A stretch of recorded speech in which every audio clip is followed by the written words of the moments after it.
I'm asking the bigger question of who am I? Who am I really?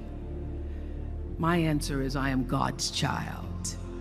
I am that which is born of all that is.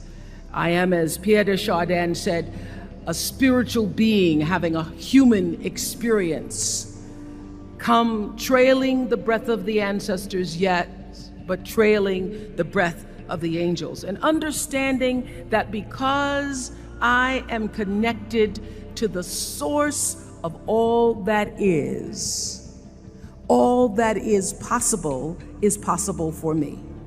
And what do I want?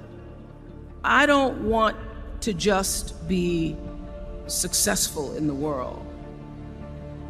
I don't want to just make a mark or have a legacy.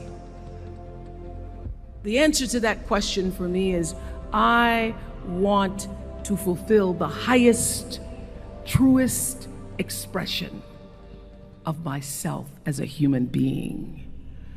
I want to fulfill the promise that the Creator dreamed when He dreamed the cells that made up me. What do I want? You must have some kind of vision for your life. Even if you don't know the plan, you have to have a direction in which you choose to go. I never was the kind of woman who liked to get in a car and just go for a ride. You want to be in the driver's seat of your own life, because if you're not, life will drive you. Knowing who you really are in this space and time that we embody. That's number one. What do you want? Who are you? Number two, you must find a way to serve. Martin Luther King said that not everybody can be famous, but everybody can be great, because greatness is determined by service. Now, we live in a world where everybody wants to be famous and where we admire people for just being famous. We think being known brings us value. The truth is, all of that will fade in time. Service and the significance that you bring to your service is that which is lasting. So to be able to, whatever your occupation or job or talent or gift is, our honorees today getting doctorate degrees, to apparently opposite fields, HIV and AIDS and the spoken word. But what they have in common is service, using the spoken word in service to community in the world, using your knowledge and information about HIV and AIDS and medicine in service to the world. And if you look at all the most successful people in the world, whether they know it or not, they have that paradigm of service. Service through medicine, service through art. Using whatever it is you produce, your product, as a way of giving back to the world. When you shift the paradigm of whatever it is you choose to do to service, and you bring significance to that, success will, I promise you, follow you. Be excellent. Let excellence be your brand. Everybody talks about building a brand. I never even knew what that was. When people say, you're a brand, I would say, no, I'm just Oprah.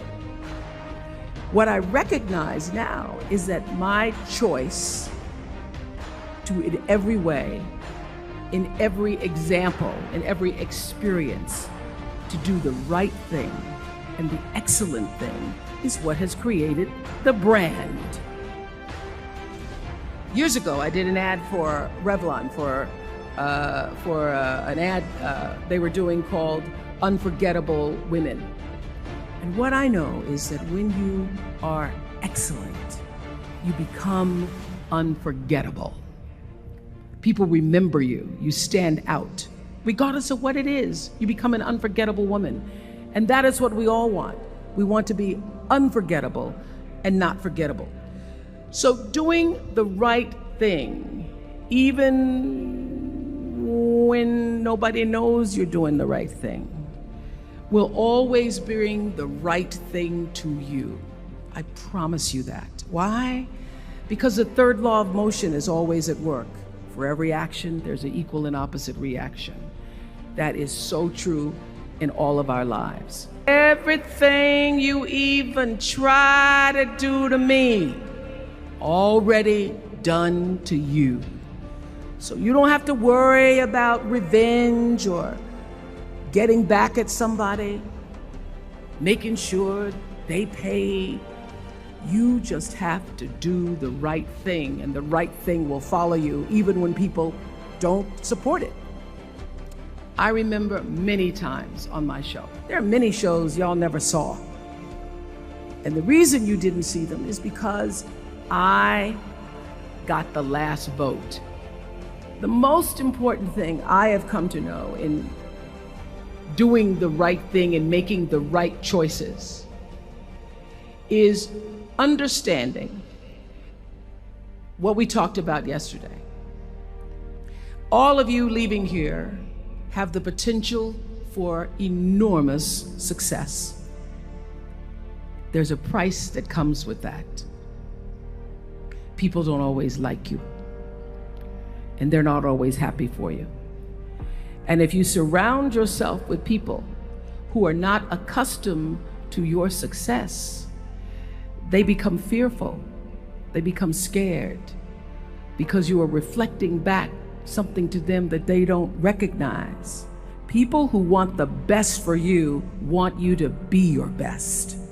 So my greatest advice to you is to surround yourself with people who are going to fill your cup until your cup runneth over.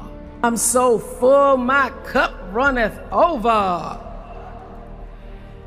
And to know that once your cup runneth over, you cannot spend your life with your gallon-size offerings, offering them to pint-sized people. You have got to surround yourself with gallon-sized people who can hang in the same company with you, so that you're not offering your gallons to those little pints out there who can't hold it anyway. The biggest choices begin and end with you, your internal big questions. Who do I want to be in the world? My relationship to source energy, to all that is God.